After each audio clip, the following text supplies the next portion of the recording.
तो रावण और उसके राक्षस जो करना चाहते थे, उत्तर भारत में भी घुस चुके थे, आर्यावर्त में उनकी घुसपैठ थी, पूरा दंडकारण्य खर और दूषण के आतंक से त्रस्त था। बस्तर तक ताड़का पहुंच गई थी, मारीच और सुबाऊ पहुंच गए थे।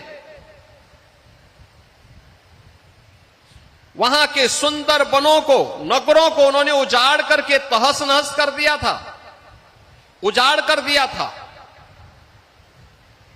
याद करना, जब भी नकारात्मक ताकतें वर्चस्व में आएंगी, ऐसे ही उजाड़ करेंगी, ऐसे ही तहस नहस करेंगी, जो रावण के समय में करते थे। शिक्षण संस्थानों को, शोध के केंद्रों को वैसे ही बंजर करेंगे जैसे खर और दूषण और ताड़का के द्वारा उस कालखंड में किया जाता था। और तब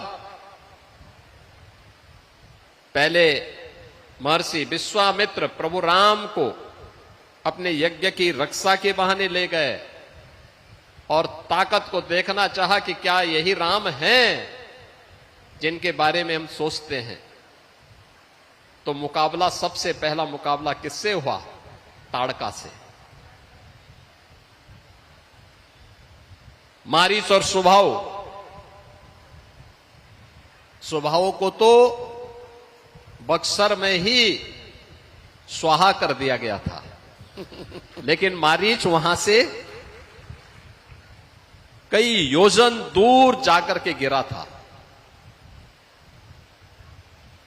उसकी समझ में आ गया था कि गलत व्यक्ति से टकरा गए हैं, गलत दिशा में जा रहे हैं अब। और इसलिए जब रावण उसके पास जाता है, तो आपने देखा होगा, जब रावण ने कहा कि तुम ऐसा करो, तो उसने पहले तो मना कर दिया, रावण को समझाने का प्रयास किया, क्योंकि रिश्ते में रावण का मामा भी लगता था। यही होता है, ये चाचा और मामा जब किसी व्यवस्था में पड़ते हैं ना, तो हमेशा उसको कुसंग की तरफ ही लेके जाते हैं, और सन्मार्ग की तरफ नहीं ले जाते हैं। आपने देखा होगा, शकुनी दुर्योधन के पाले पड़ा तो महाभारत करवा दिया। ऐसे ही ये मारीच